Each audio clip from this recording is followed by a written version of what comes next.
Bueno, vamos a comenzar la sesión de hoy. En las dos sesiones anteriores, Lucian Seb nos había explicado, había reflexionado sobre las relaciones de la teoría de la personalidad con las ciencias psicobiológicas. Hay que tener en cuenta que hoy en día en la psicología predominan esta orientación biologicista, cerebrista, genetista, fisiologista, los peligros del fisiologismo que dice en la última sección del capítulo.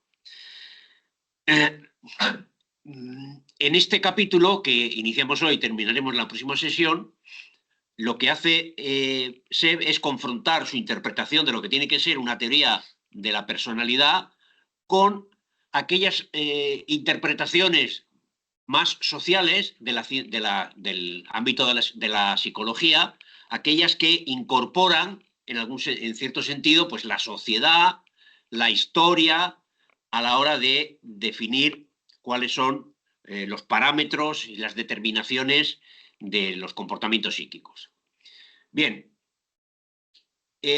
si en la psicología de base psicobiológica hay una fuerte tendencia a un reduccionismo fisicalista, incluso de un materialismo, no solamente idealista, sino de un materialismo precientífico, el propio del iluminismo, de la ilustración. Eso no significa que las corrientes que se ascriben a lo que se llama la psicología o la psicobiología, las corrientes psicosociales dentro de la psicología no tengan también sus peligros.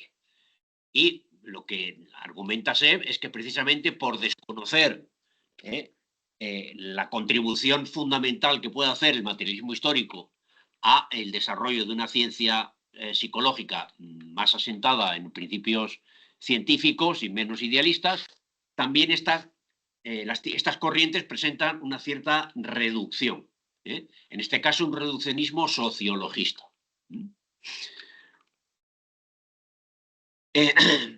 Esta cuestión de que tanto las corrientes psicológicas de base biológica o psicobiológica como las de base psicosocial tiendan a un cierto reduccionismo de un tipo o de otro, obedece a la paradoja, a la contradicción fundamental que se manifiesta en el objetivo que persigue una psicología, una teoría de la personalidad tal como la plantea Lucian Seb. Esta paradoja, esta contradicción, la sitúa él al final de la introducción a este apartado, donde dice que el individuo es singular en lo que su personalidad tiene de esencialmente social. Es singular en lo que su personalidad tiene de esencialmente social. Pero el individuo es social en lo que ella tiene, su personalidad, de esencialmente singular. Esta aparente contradicción no la superan ni las corrientes biologicistas ni las corrientes psicosociales de la psicología realmente existente.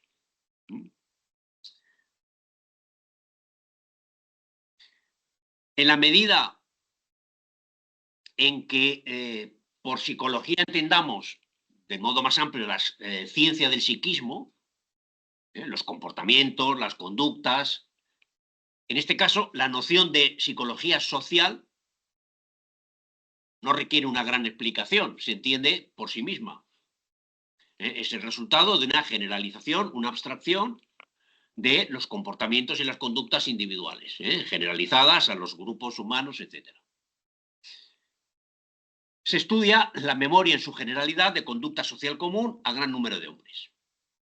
Y de este modo se señalan variaciones de tipo general, tendencias en los comportamientos sociales que derivan de los comportamientos individuales. Dice, hasta ahí, una psicología que no se problematiza a sí misma, pues tampoco le plantea ningún problema lo que se entiende por psicología social. Pero ocurre algo muy distinto, dice, cuando se abordan los problemas de la personalidad en sí misma, no de los comportamientos y las conductas de las personas, sino a la construcción de la personalidad. Que obviamente no, la personalidad es algo distinto de las manifestaciones de la misma. Si se intenta abordar los problemas de la personalidad en sí misma, ya que ésta, en lo que tiene de más esencial, es concreta y singular, no admite la generalización. Porque si se generaliza, no es concreta, no es singular. Por lo tanto, la interpretación de lo que es la psicología social que hace la psicología dominante sí se vuelve problemática. Una generalización es una abstracción. Pero, dícese, ¿qué puede significar la idea de una personalidad abstracta? Cuando en su esencia misma ella es totalidad y general. Cuando en su esencia misma es individualidad. La idea de personalidad abstracta es absurda, no tiene sentido. Estas limitaciones lo muestra analizando las contribuciones, en primer lugar, de la antropología cultural, expresada por un, de nuevo, renombrado psicólogo y antropólogo social, cultural norteamericano, Ralph Linton Gillingham, muy conocido, no tan desprestigiado como, ¿cómo se llama el anterior que analizó? No tan despreciado como Sheldon, este tiene todavía un gran reconocimiento, es el señor que hizo la distinción entre estatus y roles de las personas, en fin, tiene algunas contribuciones interesantes. Pero lo que va a mostrar Seb es que, yendo a los fundamentos de la interpretación cultural y antropológica de la personalidad que hace este autor, pues hay limitaciones y abstracciones inaceptables. Dice en la página 218. La psicología social, en el sentido más amplio de la expresión y a través de sus diversas tendencias y escuelas, es asediada por un concepto inconcebible, el de individuo general. La generalización del individuo. O sea que, en su fondo, y pese a la positividad de sus investigaciones, no ha logrado desembarazarse verdaderamente de la representación ideológica de un hombre abstracto, cuyo carácter especulativo mostró pues, la sexta tesis sobre Feuerbach. El origen de la singularidad de los individuos tendría que ser buscada, en primer lugar, en la herencia biológica.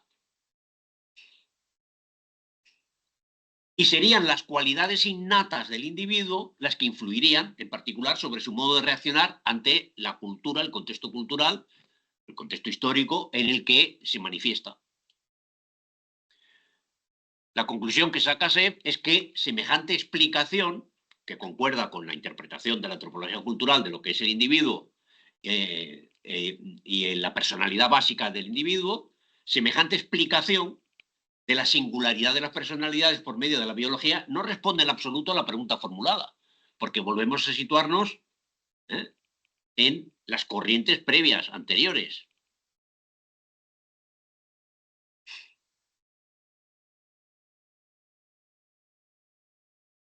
La antropología cultural dice, a pesar de insistir en el fundamento social de la personalidad, no excluye un biologismo complementario que es criticado de modo muy insuficiente. La conceptualización herencia-medio, el individuo llega con su herencia genética, biológica, y se inserta en un medio. Y en ese medio va desarrollando los elementos de su personalidad y de su psiquismo, su comportamiento, etc. El medio es importante, eso es lo que dice la antropología cultural y las corrientes psicosociales. Pero esa conceptualización herencia-medio, admitida con total desconocimiento de los descubrimientos fundamentales de Marx en esta materia, presenta serias limitaciones. En consecuencia, el debate clásico y finalmente vano sobre los papeles respectivos de cada uno de los dos factores, el biológico y el social, en la formación de la personalidad, se desencadenará, se desenvolverá de seguro dentro del biologismo, incluso para quien parece atribuir casi todo el medio al medio, ya que al concebir la sociedad como un simple medio y por consiguiente como mera determinación externa de un individuo psíquicamente preexistente, se concede de antemano lo esencial al biologismo. El individuo, con sus características biológicas, con su cerebro, con su herencia, con sus genes, constituido físicamente, biológicamente, se inserta en un medio. El medio es muy importante, el medio modifica sus comportamientos, modifica su psique y orienta el desarrollo personal en un sentido. Pero en esta interpretación, la sociedad sigue siendo un medio, no el fundamento de la personalidad. ¿Cuál es aquí la explicación que se nos propone acerca de la singularidad de los individuos? Y así como en la crítica al fisiologismo había criticado el concepto de... ¿Qué concepto criticó cuando criticaba al anterior? Sí, el cerebro... Sí, pero había una idea que... No, pero había bueno, no me acuerdo cuál. Igual que en la fisiología, en la crítica al fisiologismo, hizo la crítica de un concepto, aquí va a hacer la crítica de dos conceptos, el azar y el de libertad. En el concepto de... el alma. Ahí hablo del alma, aquí va a hablar del azar y de la libertad. ¿Qué es lo que explica la singularidad? El azar. Porque el individuo preexiste al medio en el que se desarrolla. Luego, es el resultado de factores contingentes.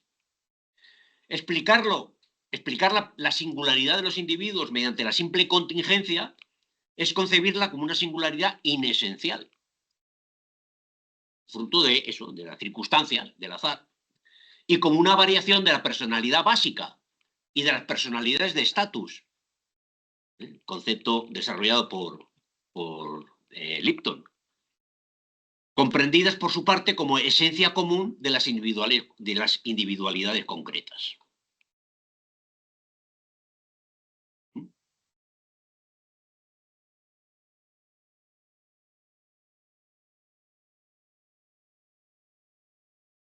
Pero, ¿qué papel juega la contingencia? ¿Qué papel juega el azar en Marx?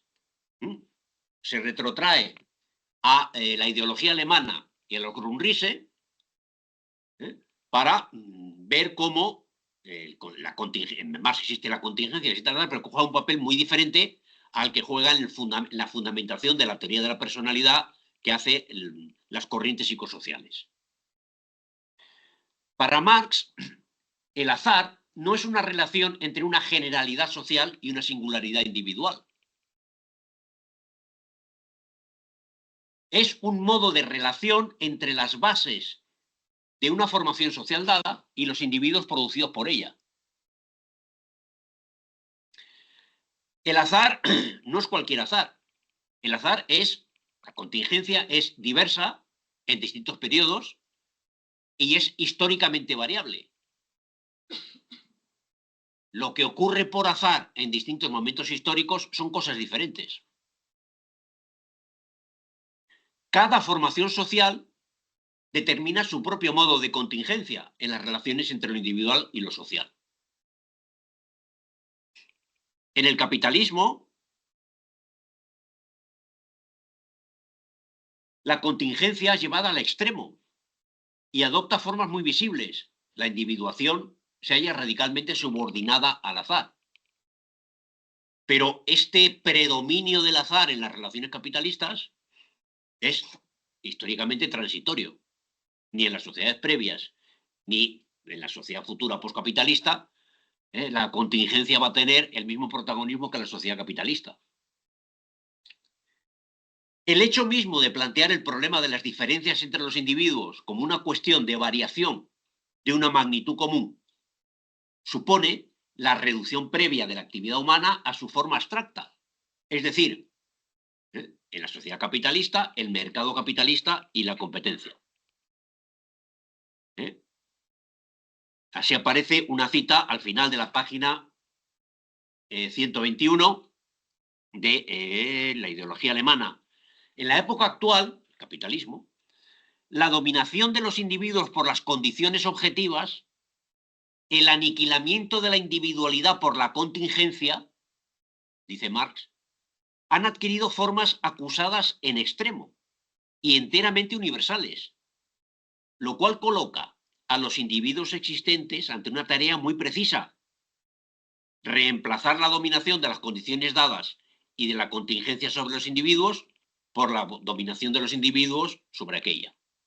Esa es la tarea que tiene pues, la revolución de las revoluciones, la revolución socialista, la revolución proletaria. Pasar a dominar las condiciones azarosas en las que se desenvuelve la vida individual y colectiva de las personas bajo el capitalismo.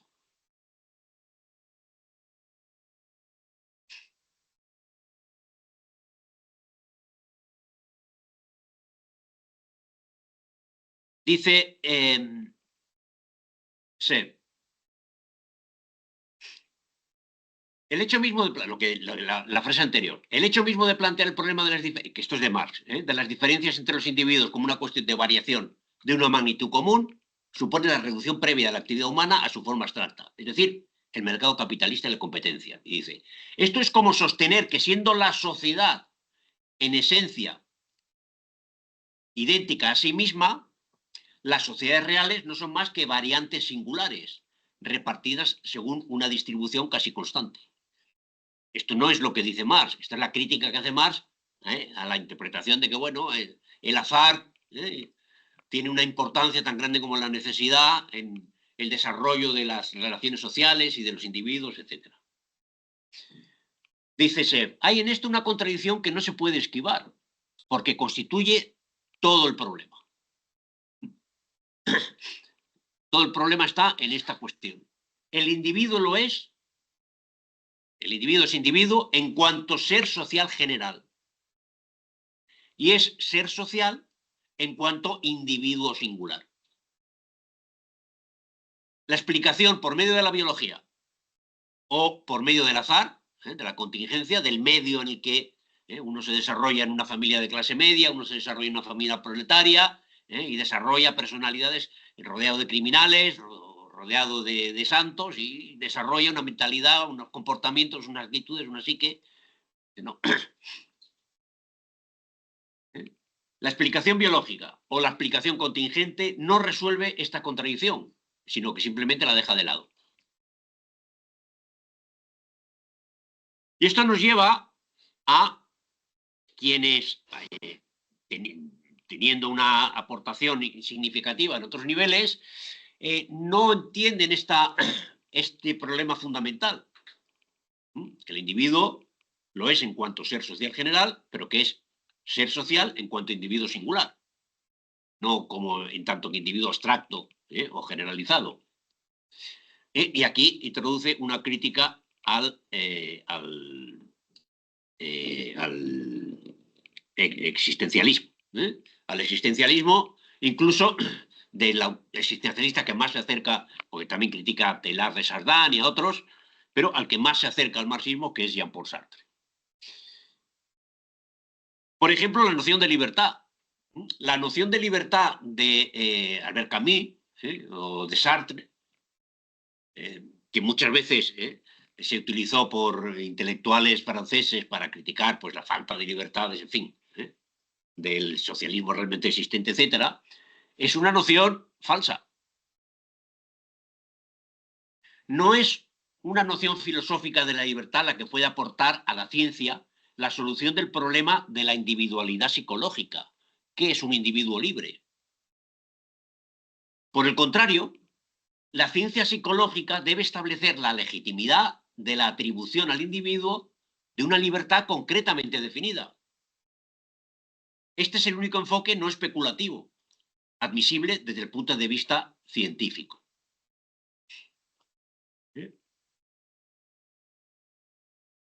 Invocar, dice en la página 224, la libertad como un deus ex machina filosófico, destinado a sacar de apuros a una ciencia que no logra explicar en su campo el carácter radicalmente único de cada personalidad, es una falsa salida. frente a la interpretación existencialista, en este caso, de la libertad, se propone la libertad como autodeterminación, como individualidad.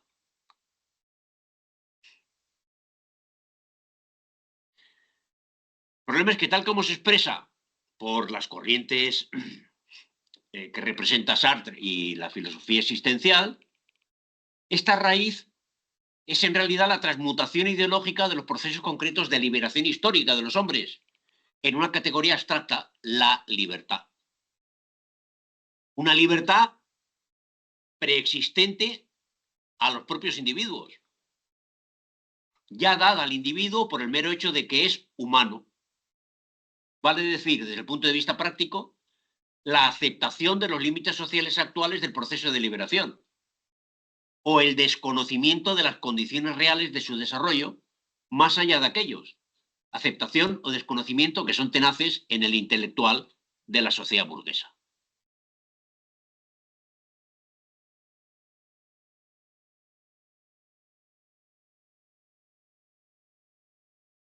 La explicación por medio de la libertad, el ser humano nace libre, es libre, principio, todos los seres humanos, de la Declaración de los Derechos Humanos, todos los seres humanos nacen iguales y libres.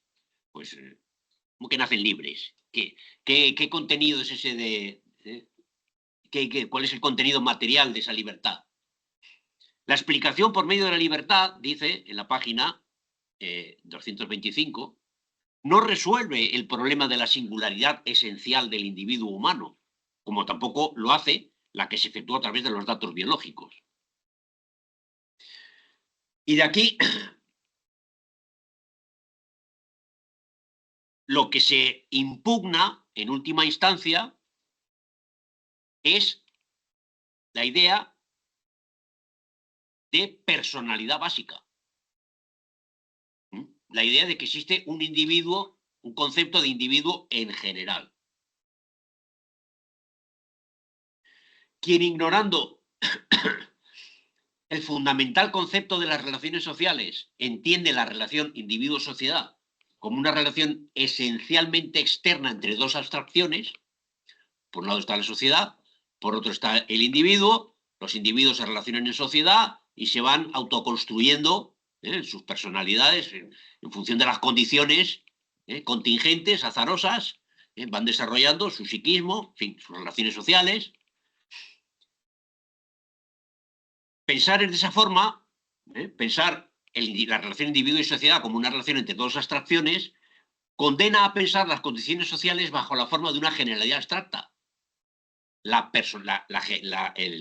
idea de personalidad básica. Y la singularidad individual como inherente a la naturaleza humana, en la gama completa de los sentidos que tiene la palabra naturaleza. De este modo no se logra captar lo esencial, la esencia social de la personalidad concreta, la esencia concreta de la personalidad social. La esencia social de la personalidad concreta y la esencia concreta de la personalidad social. Crítica a la psicología histórica. Creer. Y aquí, en la persona de Meyerson, critica a una de las corrientes psicológicas que más se aproxima, incluso por parte de psicólogos que conocen la obra de Marx, al marxismo. Pero no lo llevan a las últimas consecuencias.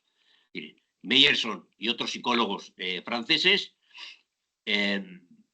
por su libro Las funciones psicológicas y las obras, van más allá de una interpretación en términos de sociedad abstracta, introducen la historia en la interpretación de la construcción de la personalidad, pero también con límites.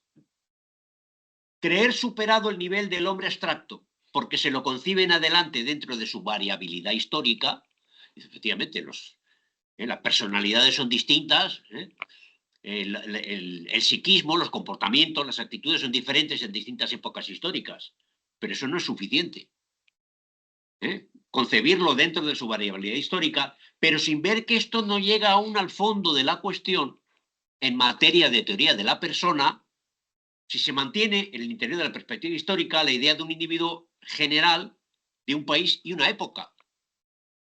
La historización del individuo abstracto de la antropología especulativa no es todavía su real superación científica. Si en lugar de hablar del individuo abstracto, hablamos del individuo capitalista y del individuo en la época feudal, no deja de ser una abstracción historizada. Que no es lo mismo que la función científica por desarrollar, que es el estudio de las formas histórico-sociales de la individualidad. Así sea el mejor concebido, de ninguna manera nos proporciona el conocimiento de la persona de un país y una época. Si seguimos hablando de una personalidad en general, que en realidad no existe en parte alguna.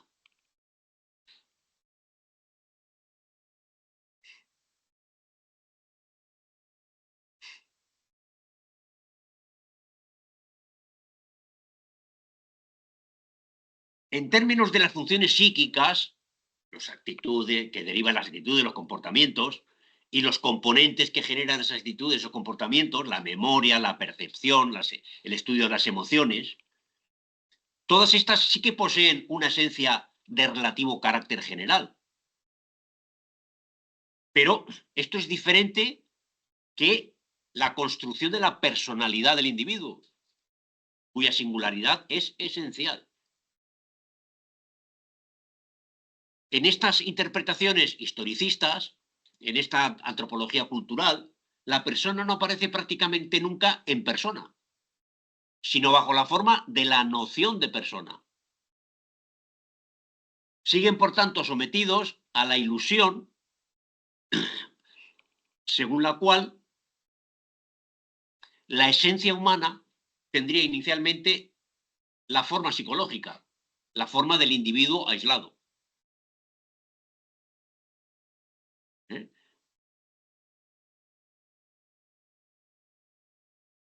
Razona como si la noción de persona, lejos de ser un enfoque ideológico de lo más complejo, coincidiera por definición con su objeto real, con un objeto real, la personalidad general y concretamente existente a la par de la persona. Y se permite sobre esta base hablar a cada instante del hombre, el ser humano, el hombre. Siguen. Bueno, pues hablar de la persona en general, el hombre, el individuo, el ser humano, nos mantiene dentro del ámbito de la antropología especulativa, donde la sociedad continúa siendo el ambiente, la sociedad sigue concebida como el ambiente en el que se desarrolla el individuo. Marx lo dice, y cita aquí una página de los Grundrisse, al final de la página 228.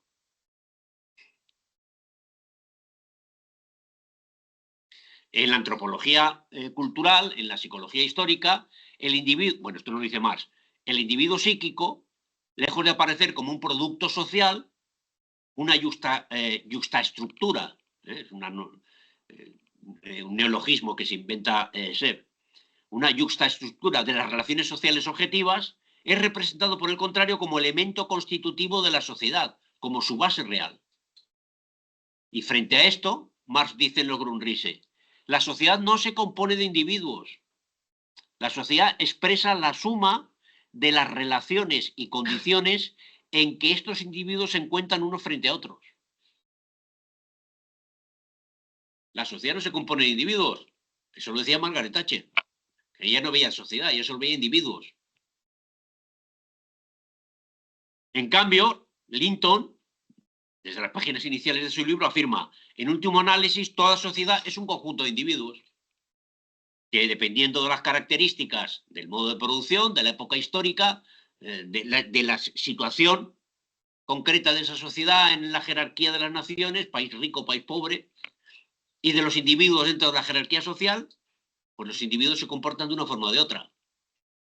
Pero esa sociedad, esas relaciones sociales no dejan de ser externas al concepto de individuo.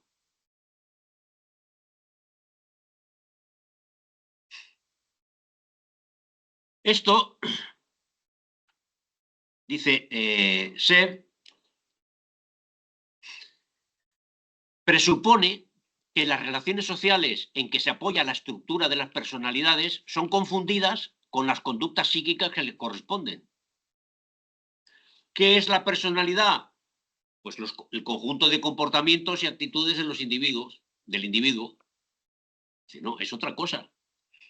Que la concepción, dice, esta interpretación hace que la concepción de la sociedad sea colocada cabeza abajo. Que la relación esencial de dependencia teórica de la psicología de la personalidad con respecto de la ciencia de las relaciones sociales aparezca invertida en una relación falsamente sintética y recíproca. Aquí está jugando con la idea de poner a Hegel, la dialéctica hegeliana.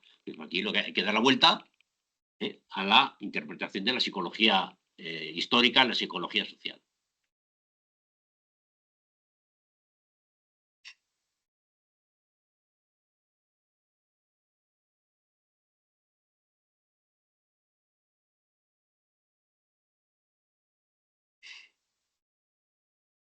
Lo que es válido para las funciones, bueno, esto ya está dicho.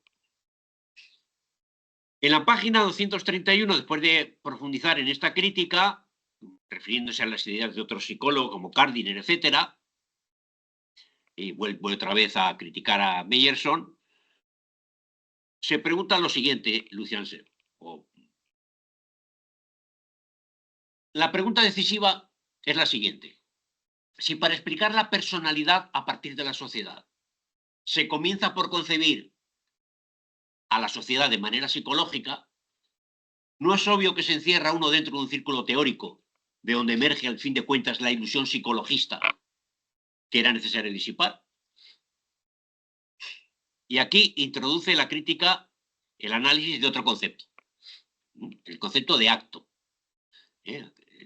Con el fisiologismo criticó, o sea, desarrolló una reinterpretación del concepto de alma, que ha criticado el de libertad, el de azar y ahora el de acto. En la antropología cultural y en la psicología histórica, los actos de los individuos, incluso en filosofías, en filósofos como Cassirer, que lo cita en este momento,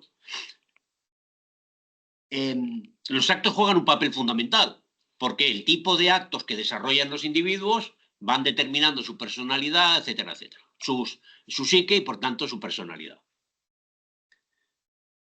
Pero, dice, esta interpretación de acto no es productivo desde el punto de vista social y tiende, por lo tanto, a reducirse a los mezquinos conceptos de la psicología corriente. La psicología histórica, al igual que cualquier enfoque del individuo a partir de la sociedad, parte sin ahondar lo suficiente en la crítica previa de la idea, simple en apariencia, pero especulativa en realidad, de hombre, persona, individuo en general, aunque esta generalidad se especifique históricamente. Estamos, por tanto, ante un pseudoconcepto de acto, que además no roza siquiera el mundo del trabajo y las relaciones sociales. Por ejemplo, Meyerson juzga importante examinar, a fin de analizar la noción de persona, los actos sociales, morales, religiosos, lingüísticos, pero apenas dedica pocas palabras a mencionar las condiciones económicas, que influyen de manera accesoria en su interpretación. Por tanto, las nociones de bases sociales de la personalidad, de formas históricas de la individualidad, son erróneas porque desdeñan, por definición, el respaldo psicológico individual de estas realidades psicosociales. Se manejan abstracciones desde el punto de vista de la personalidad concreta, aunque sean realidades concretas desde el punto de vista de la sociedad.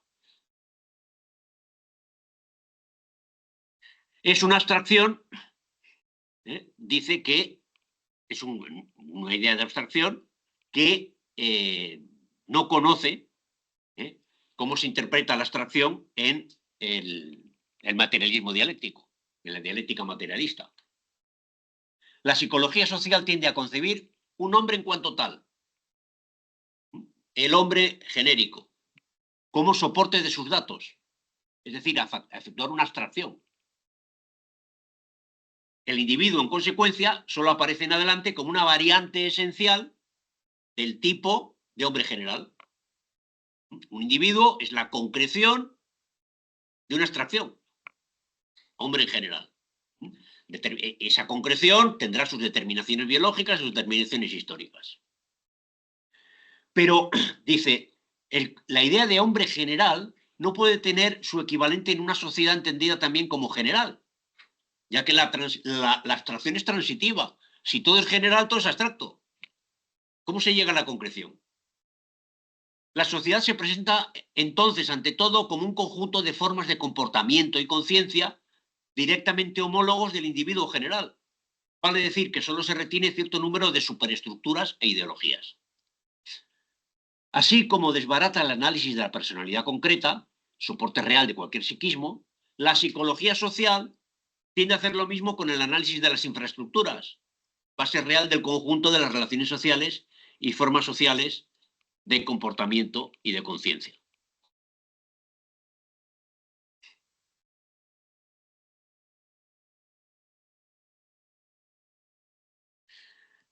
Cita a Marx en la ideología alemana. Una vez separadas de las cosas reales, las representaciones e ideas de los hombres, por ejemplo, la idea de sociedad o la idea de hombre en general, ya no necesitan como fundamento a los individuos reales, sino al individuo de la representación filosófica, al individuo separado de su realidad y concebido simplemente por el espíritu, al hombre, con mayúsculas y entre comillas, en sí, al concepto de hombre.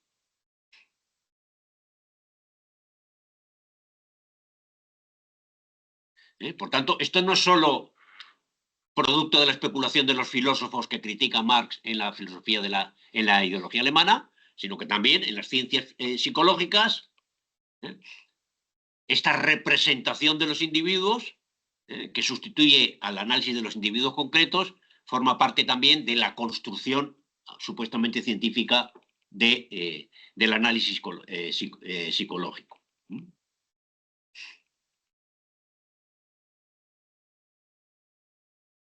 ¿Qué es lo que tendría que hacer una psicología social o histórica basada en los principios del materialismo dialéctico, el materialismo histórico? Pues, en primer lugar, debe adoptar las mayores precauciones al delimitar su ámbito de validez y la interpretación psicológica de sus resultados. Dice en la página 235.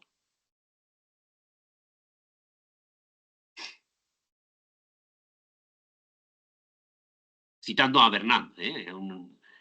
Entre los griegos, por ejemplo, no existe la idea. Y en términos más amplios, la conciencia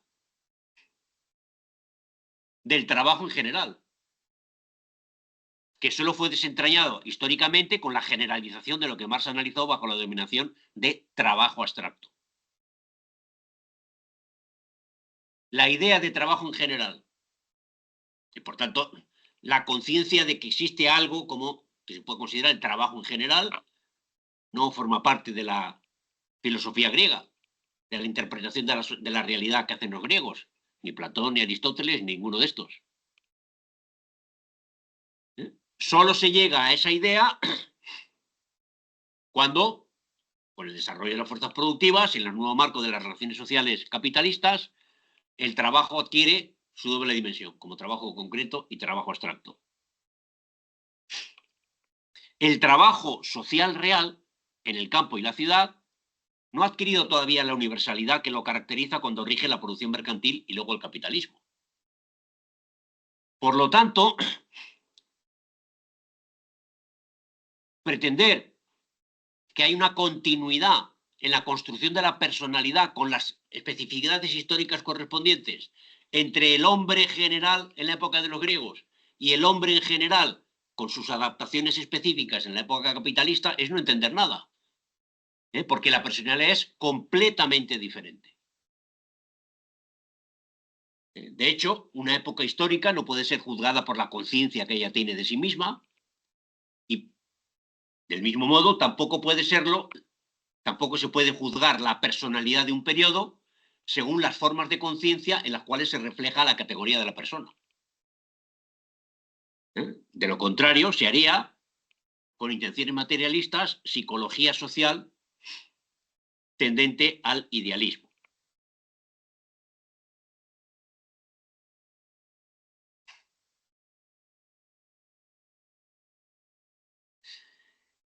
La particular oscuridad del problema de la demarcación, de establecer los límites, de saber cuál es el marco y el objeto de análisis entre las ciencias psicosociales y la psicología de la personalidad, es decir, la teoría de la personalidad no se reduce a las teorías del psiquismo.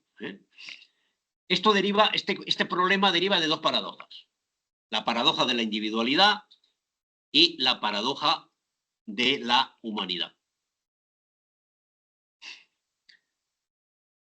La paradoja de la individualidad la pone Seb de la siguiente forma: cada individuo es singular. Por consiguiente, la singularidad individual es un hecho general, un hecho social. Pero ese hecho social general consiste en la radical diversidad de los individuos.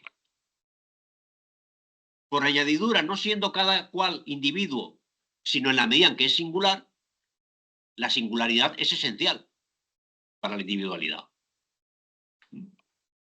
Sin embargo, siendo la individualidad un hecho social y general, la singularidad del individuo aparece allí, en las teorías psicosociales, como inesencial. Ahí la paradoja de la ciencia de lo individual. Como la ciencia procede mediante conceptos y el concepto es general, si queremos hacer un análisis científico tenemos que tener la idea de hombre en general. Segunda paradoja, la de la humanidad. Cada individuo es un espécimen singular de la humanidad en general. Esta humanidad en general, la humanidad entendida como comprensión, el hecho de ser hombre, la esencia humana, no tiene en sí misma la forma de la individualidad, no tiene forma psicológica. Es la suma, históricamente variable y concreta, de las fuerzas productivas, las relaciones sociales, las adquisiciones culturales, etc. Aquí con la tesis secta otra vez. En su esencia, la humanidad no tiene forma humana. Sin embargo, en esta esencia que no tiene forma humana, cada individuo adopta su forma de individualidad, es decir, su forma humana.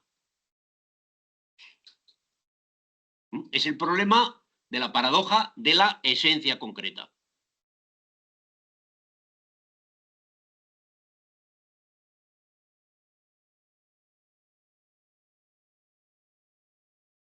Entonces surge la pregunta: ¿cómo concebir una ciencia de la personalidad y por tanto un conocimiento que en su objeto alcanza hasta la esencia, cuando dicha esencia no está en el objeto?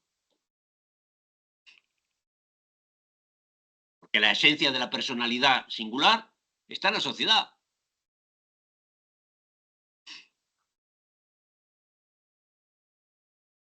Bueno, Marx ya en 1843 indicaba como la única vía de una ciencia real la lógica especial del objeto especial, es decir, la dialéctica materialista. Solo mediante una reflexión dialéctica se puede superar esta aparente contradicción.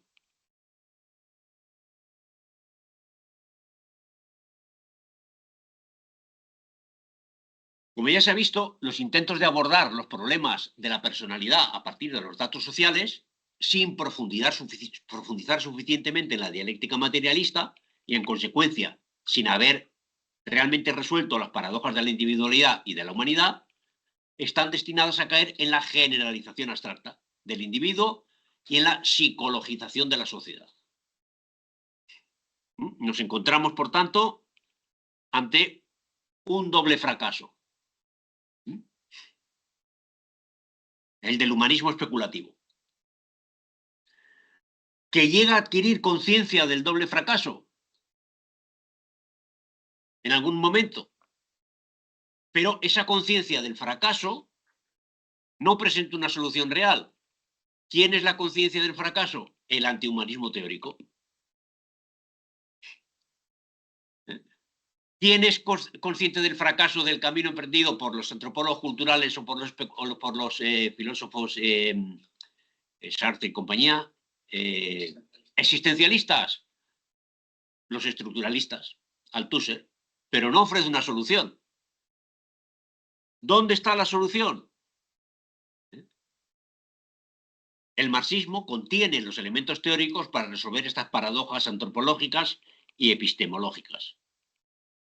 Lo que hay que emprender, y dice que es la tarea que va a desarrollar en las secciones siguientes del libro, es aprender a utilizar esos elementos que aporta el marxismo para resolver tales paradojas antropológicas y epistemológicas, así como proponer una demarcación racional entre la ciencia de la personalidad y las ciencias sociales, que forman su base, pero en las cuales, sin embargo, aquella no se reabsorbe.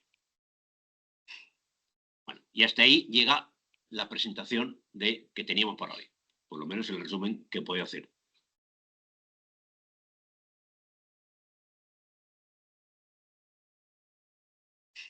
Como siempre, si hay algunas dudas, algo que no se haya comprendido del texto, no de la presentación, pues quien quiera intervenir.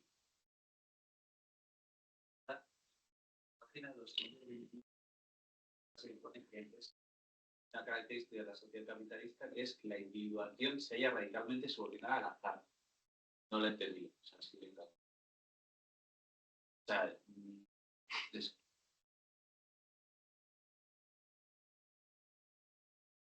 creo que lo has mencionado tú también. Sí. No se escucha ahí, Tander. ¿Que no se escucha? Debería estarse nos escuchando. ¿Se escucha en casa? Que no se te oye. No se te oye. No sé. Habléis más alto porque se os oye muy bajo. Que hay que hablar más alto. Que en la página 221 hay una frase que pone que es una característica de la sociedad capitalista que es que la individuación se haya radicalmente subordinada al azar. Bueno, vamos a ver.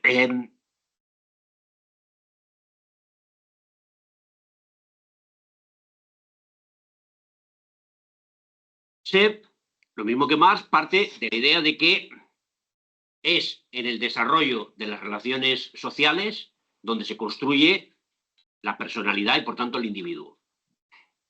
Y un elemento fundamental de las relaciones sociales son, por ejemplo, las relaciones de trabajo. El trabajo. No el empleo, sino el trabajo, el desarrollo de manipulación de la naturaleza para satisfacción de necesidades individuales, colectivas, lo que sea. Bueno,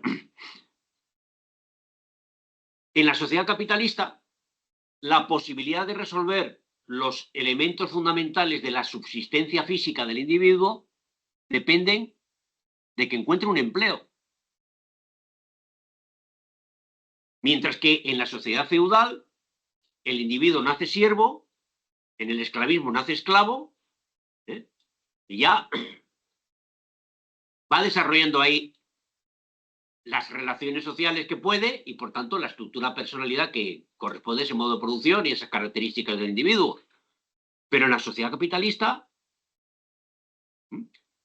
depende de que haya una mayor demanda del mercado, que haya una mayor demanda de mano de obra. Es decir, que la mayor parte del tiempo de trabajo, que es el trabajo fabril o el trabajo en el puesto de trabajo, el trabajo para el capital, porque aparte del trabajo doméstico, ese es el trabajo que ocupa más tiempo, mucho más que el trabajo doméstico, donde la satisfacción de necesidades está en un mínimo y cada vez se va reduciendo más, depende de circunstancias coyunturales. Es eso a lo que se refiere con azar. Por tanto, el desarrollo de la individualización de la mayor parte de la población en la sociedad capitalista, es decir, que son la mayor parte de la población trabajadores asalariados, depende que funcionen como trabajo abstracto. Bueno, pero que no solo los trabajadores asalariados. Es decir, el capitalista también. Es decir, está sujeto a las leyes del mercado. Aquí lo que Bueno, nos viene a decir efectivamente, sí, es que también, está, sí. o sea, es decir, son individuos Cierto, privados, cierto. independientes, es decir, que producen sus propias mercancías independientemente del resto de la sociedad y sin planificación de forma espontánea y por lo tanto su vida está sometida a vaivenes que no pueden controlar ellos. Que llega hasta el punto de la psicologización de ese azar. Por ejemplo, se habla de los mercados. Para hablar de los mercados se habla de la Confianza, ¿no? Entonces, de la confianza de los mercados. Los mercados se han puesto nerviosos. Los mercados financieros. Hace falta tranquilizar a los mercados. Hasta ese punto llega la psicologización de las relaciones sociales.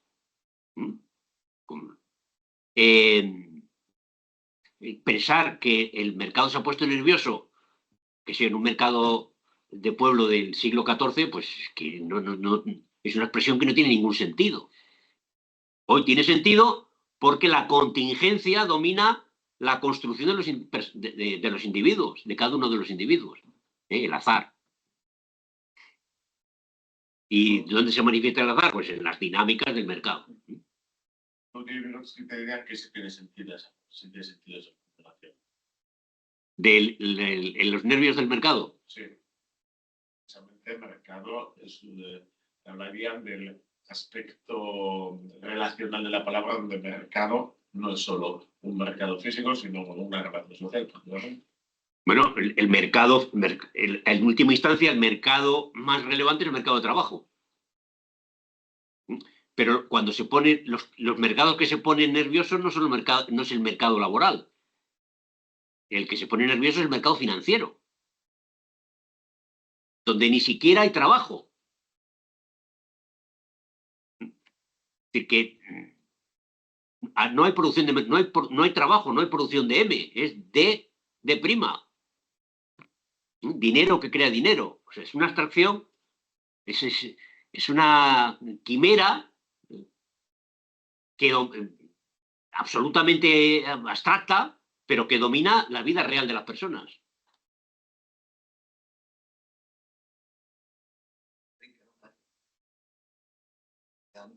si lo bien desde ahí.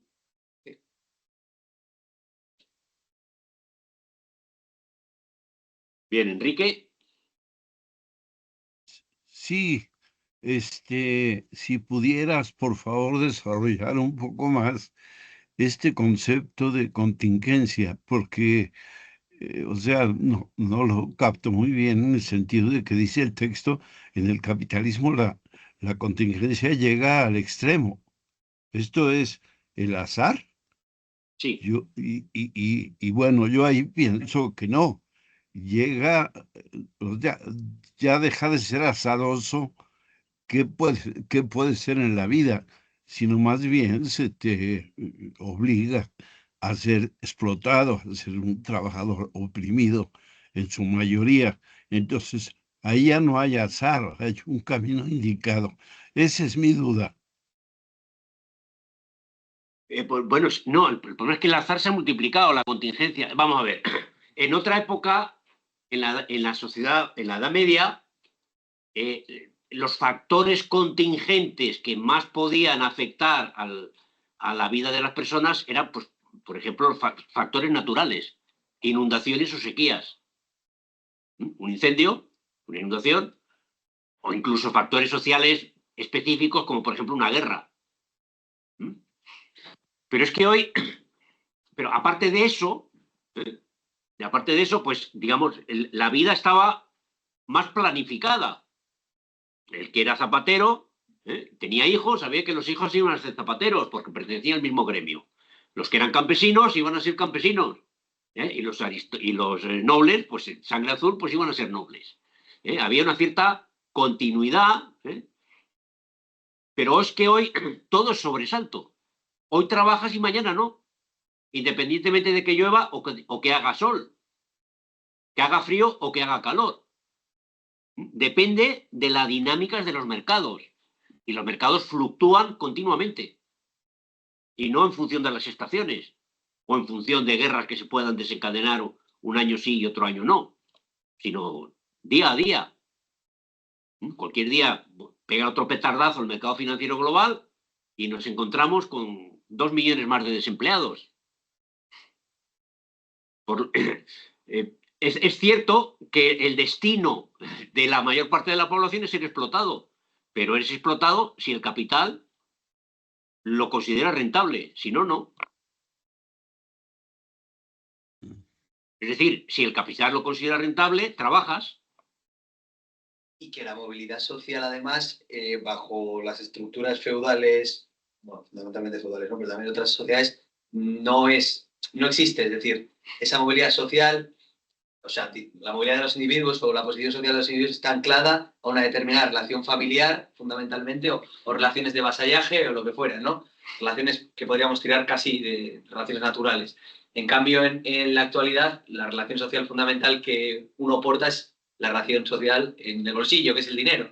Por tanto, si un individuo, por X o por Z, logra una cantidad o insumo suficiente de dinero como para escapar de esa condición proletaria, es decir, bueno, pues podrá moverse por encima y podrá crecer en la estructura y en la jerarquía social. Cosa que en otras sociedades no podía suceder, o si sucedía, bueno, y igual la transición del feudalismo al capitalismo a través de la compra de cargos, etcétera, pero en la actualidad, aunque no sea lo general, al no estar determinado individuos de forma social por contingencias puramente familiares o por lazos de consanguinidad, etcétera, pues tiene la posibilidad incluso de ese ascenso social, si bien esto es fundamentalmente ideología burguesa, pero formalmente es así, porque la relación social, como digo, la llevas en el bolsillo, es decir, tú, si adquieres suficiente dinero, serás capaz en un momento determinado de comprar medios de producción y ser un capitalista, incluso si al principio eras un trabajador.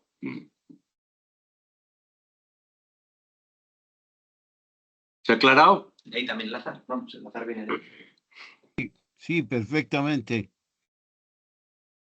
Luego pido para un comentario. ¿O de una vez? No. ¿Hay más? Bueno, Ander ya levanta la mano. Ander, ¿tienes alguna duda? Bueno, comentario en este caso. Bueno. No, o sea, yo era más por añadir a lo que estabais comentando, que yo creo que en general, y esto lo comento porque creo que también en su momento, cuando leímos El Capital, se comentó que yo creo que haríamos bastante mal, por decirlo de alguna manera, en tomar, digamos, los dos pares de necesidad y libertad y de contingencia y de lo que es necesario, como vamos a decirlo, algo antitético. O sea, porque quiero decirte, por ejemplo, o sea, las cosas no son totalmente contingentes o son totalmente necesarias, o sea, en ese sentido. O sea, por ejemplo, siguiendo el ejemplo que ha puesto Adriano, o sea, vale, sí, pues un proletario dentro de la relación social capitalista, a diferencia, pues de, yo qué sé, por ejemplo, la feudal, sí que puede, digamos, formalmente, como ha dicho él, hacer ese ascensor social. Pero podrá hacer esa ascensión social, pero no puede, yo qué sé, convertirse en el rey del imperio austrohúngaro. No sé si me explico, o en el emperador. Entonces, o sea, quiero decirte, esas cuestiones, o sea, es como, si quieres un ejemplo más físico, o sea, si yo lanzo una piedra desde una altura, lo que hay de necesario es que la gravedad la traiga hacia la Tierra, pero si de repente pasa un pájaro y piensa que es un bicho y se la coge con las zarpas y se la lleva a su, yo que sé, a su nido, pues no tocará suelo. O sea, por eso digo que yo creo que en general no habría que entender cuando se habla de la necesidad, o sea, yo qué sé, como por ejemplo con frases que son tan meméticas, ¿no? Como de que el capitalismo trae necesariamente la sociedad socialista, como algo, vamos a decirlo, de no, como es necesario, eso implica que es algo mecánico, digamos, totalmente antitético a la libertad o a la causalidad en este caso, que pero bueno, ya lo debatimos también en su día.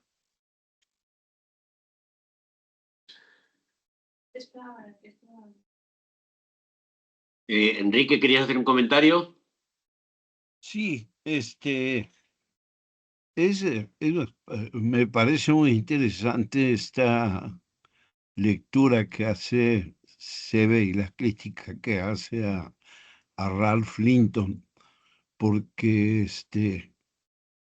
en México, en el año del 68, que fueron los años en que yo estudié antropología, se suscita una crisis académica en la que incluso se introduce como materia obligatoria el estudio del marxismo.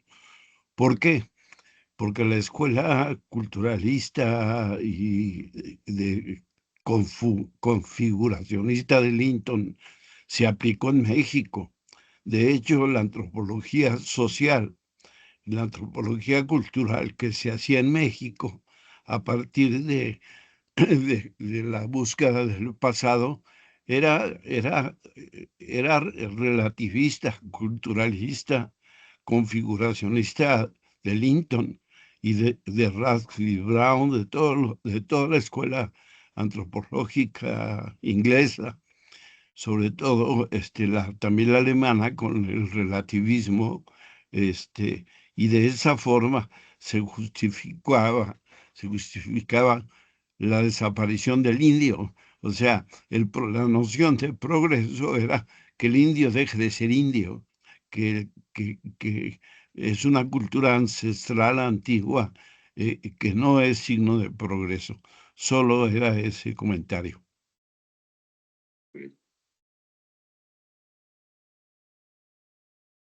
Vale, yo creo una duda tengo solo.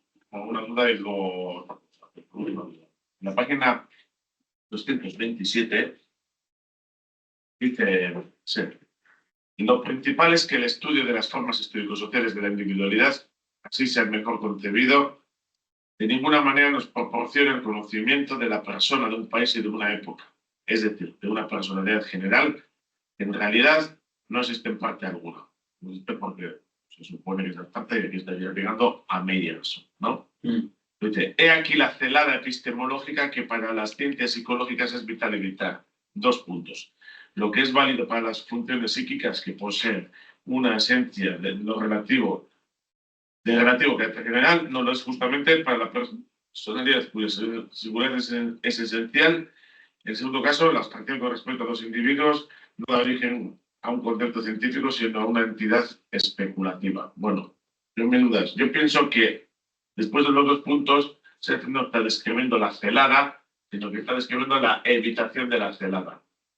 Pero me gustaría que me lo aclarase, porque aquí el traductor no lo ha dejado muy claro. La construcción sintáctica aquí no es muy clara. Me gustaría que explicas esto. O sea, lo que después de los 2 puntos viene, yo creo que es el pensamiento de Ser. No está describiendo la celada como tal, sino está escribiendo celada. Como finta, como trampa. La trampa. Ah. Bueno, sí. Sí, la trampa, vamos a ver, la trampa es la abstracción. La abstracción. Y lo que dice es que en la abstracción, en las funciones psíquicas, donde se habla, los comportamientos en general, la memoria, la capacidad en general, las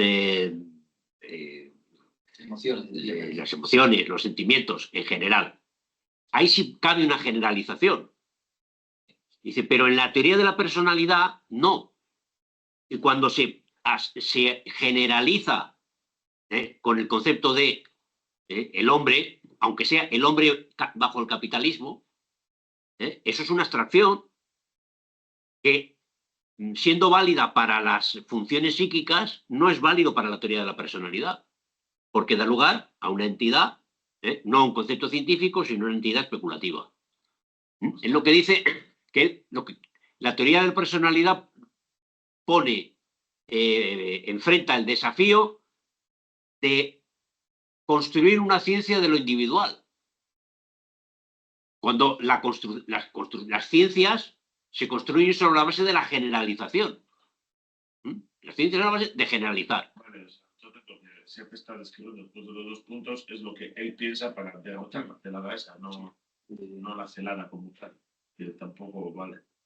La celada es que la trampa es que, como para las ciencias psíquicas sí sirve la abstracción y la generalización, por extensión, pues la teoría de la personalidad también generalizamos.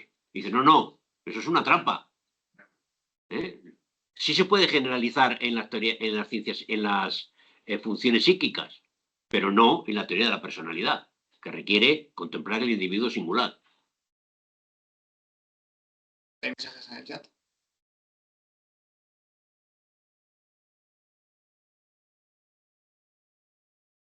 Bueno, lo que significa celada. Trampa, pues quinta. Yo quería comentar una cosilla. O más, eso, bueno, sí, básicamente, bueno, una reflexión similar con lo que comenta la página 230, cuando cita a Gardiner y tal, y dice que, según Gardiner, las instituciones sociales son lo que las gentes hacen, piensan, creen o sienten, y agrega que el lugar de las instituciones está en el interior de la personalidad. Pero bueno, un poco en general con el capítulo o estos últimos apartados, que me ha venido a la mente la idea de las construcciones sociales y también de la idea de la deconstrucción, también por otro lado, ¿no? Y me parece que aquí el mérito que tiene el capítulo, que tiene varios méritos, uno de ellos es fundamentalmente señalar que no existe una especie de separación tajante entre el individuo y la sociedad, es decir, que no existe, como dice la 233, ¿no? La forma individual como abstracción y la sociedad como abstracción.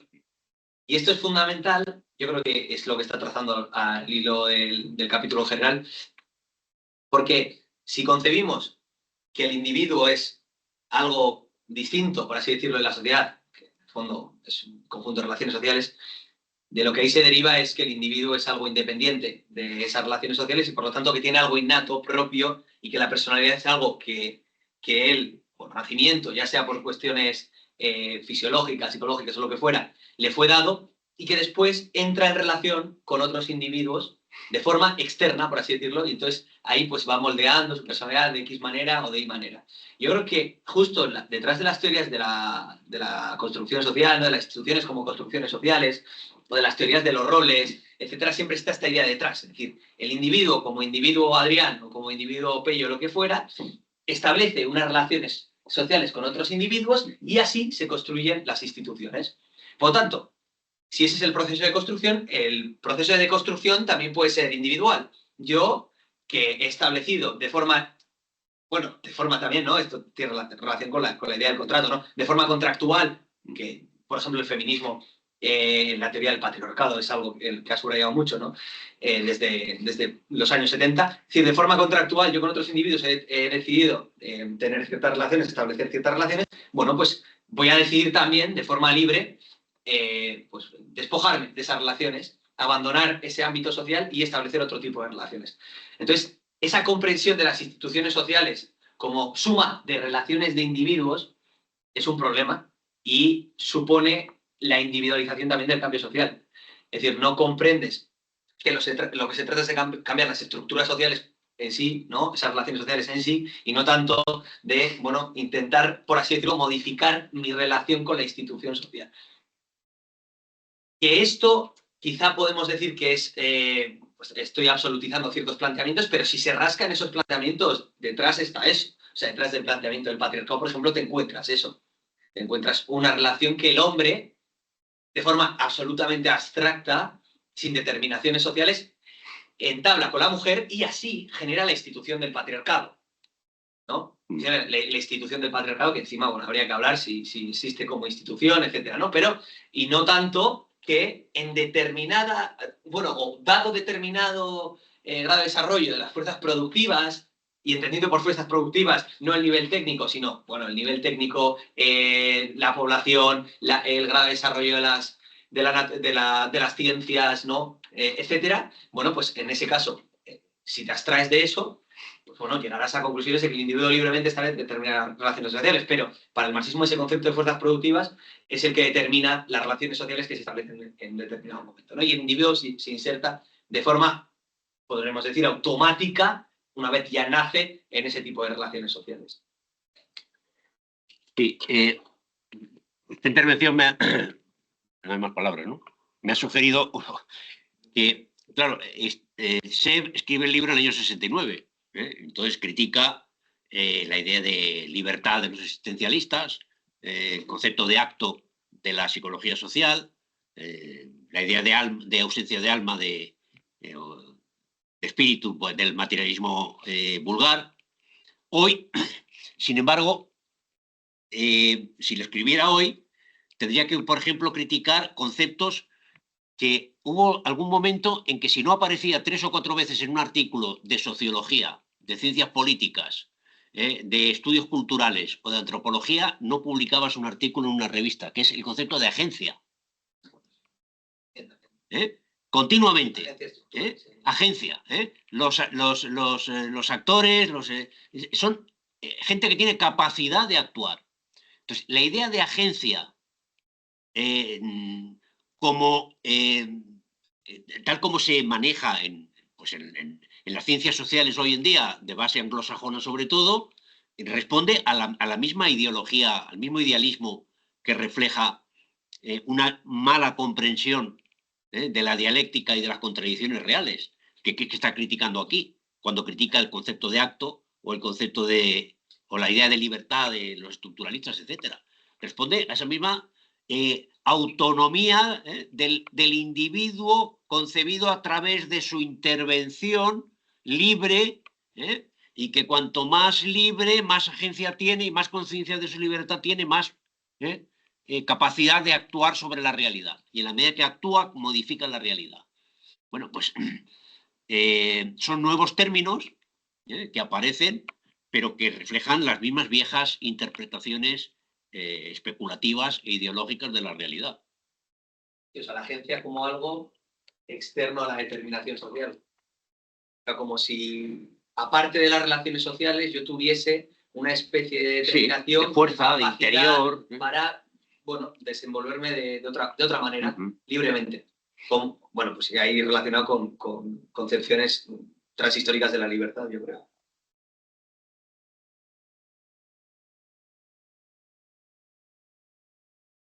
Más. Dale. Después lo que ha dicho atrás, me parece aquí que lo que defiende ser, y yo estoy más o menos de acuerdo, lo que no entiendo es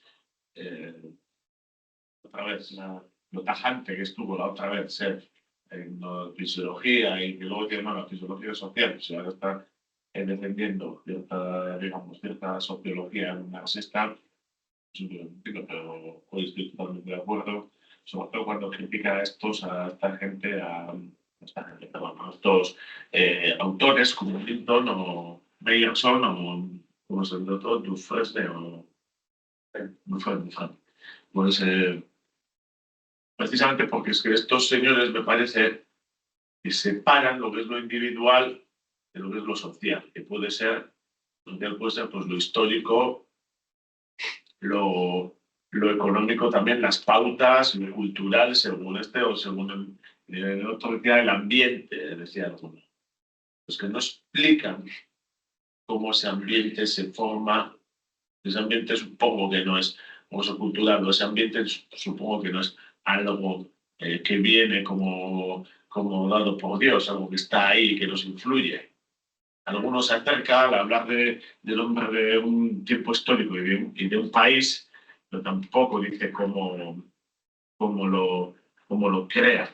Y para mí que hay dos cosas claras. Lo primero, que invierte en la relación de Marx, con la razón que yo cito es marxista, que es realmente lo concreto es la relación social y lo abstracto es el hombre o el humano, el ser humano como tal, no el ser humano X o Y. Sin embargo, lo concreto es mucho más concreto, la relación social y lo abstracto sería pues la personalidad de cada uno o el ser humano, ¿no? Por un lado. Y luego, por otra parte, yo creo que no advierten una cosa que se advierte Marx, que nosotros creamos esas relaciones sociales que nos determinan como mediante el trabajo, no una vez que están ahí, sino todos los días las vamos creando y todos los días vamos cambiando esas mismas determinaciones sociales que se definen precisamente por la necesidad de trabajar con la alienación también del capital y también de nuestra personalidad y por la división del trabajo, todos los días las vamos creando. No es que una vez se ha creado, la personalidad italiana es tal, y entonces eso influye a los italianos. No, no es que la personalidad italiana una vez se haya creado, sino que se va creando todos los días precisamente por las características que el capitalismo puede tomar en Italia, que tendrá sus propias peculiaridades, que no las tiene todas, pero todos los días. No. Ya está. Muy bien. ¿Más comentarios? ¿Está todo claro? Pues yo, la verdad es que este capítulo también hoy creo que no, que igual no he leído con menos atención, igual que otras veces, y también creo que eso puede haber afectado, pero yo no, o sea, como que no termino de ver que el texto arranque, y no solo eso, sino que me parece que al principio del libro, ¿no?, se planteaba esa cuestión de que hay que hacer psicología desde el marxismo. Y yo aquí no veo psicología desde el marxismo, yo lo que veo es cómo nosotros no estamos haciendo psicología desde el marxismo. ¿Pero cuándo? ¿Cuándo? O sea, incluso el hecho de plantear la psicología desde el marxismo igual debería empezar a plantearse por qué es necesaria la psicología, o sea, en este momento histórico. ¿Qué relación tiene esta? Porque es que en algún momento dice, ¿no?, lo del tema de... bueno, sí, cuando dice lo de que no...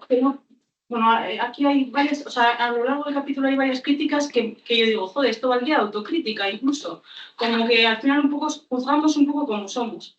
Y para juzgar bien, pues hace falta, bueno, no sé, no tampoco me voy a meter ahí, pero bueno. Entonces, o sea, no sé si exactamente cuando dice lo de los griegos o demás, el caso es que eso, o sea, plantear, ¿no? Hemos llegado a un momento histórico en el que parece que empieza a aparecer la psicología, entonces todos nos volcamos a escribir sobre psicología. Y igual, el análisis marxista sería, en plan, ¿qué hostias está pasando para que se haya formado esta idea, haya aparecido esta idea? ¿A qué responde? Y claro, eso lo que implica es que, o sea, quiero decir que hay que hacer, o sea, que hay que mirar, pues eso, en términos económicos, ¿qué está pasando? O sea, ahí hay que hacer un análisis de sistema de producción, hay que hacer una serie de cosas que son muy tediosas y que exige también, pues, pero creo que al final, pues como que todo el rato estamos hablando de cosas como ahora surge esto, ahora surge aquello, ahora es no sé qué, y luego en realidad el fondo de lo que podría dar explicación a eso nunca se ataca, nunca se va a eso, porque eso yo creo que tenemos una limitación teórica en la actualidad que nos deja pues impotentes.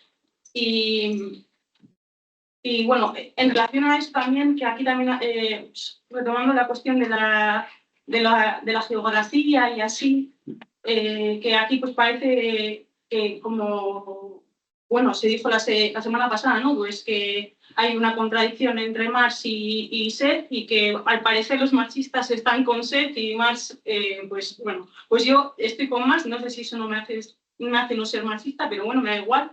El caso es que, o sea, creo que también, pues que parte de ese planteamiento o de esa negación, pues tiene que ver también con una decadencia de las humanidades, o sea, quiero decir, porque más es o sea, no solo es en esas páginas del Capital, la 622 y 625, en la que explícitamente está hablando sobre cómo afecta la cuestión del suelo al desarrollo del capitalismo. No solo es en eso, sino también en el hecho de que aprendiese el castellano para leer el Quijote, de que supiese francés, escribiese, o sea, él tradujese el Capital al francés. O sea, quiero decir, claramente se daba cuenta de que esas particularidades, de esos muchos concretos, aparecía, o sea, hacía falta conocerlo, hacía falta hacer ese esfuerzo para poder hasta una idea más elevada.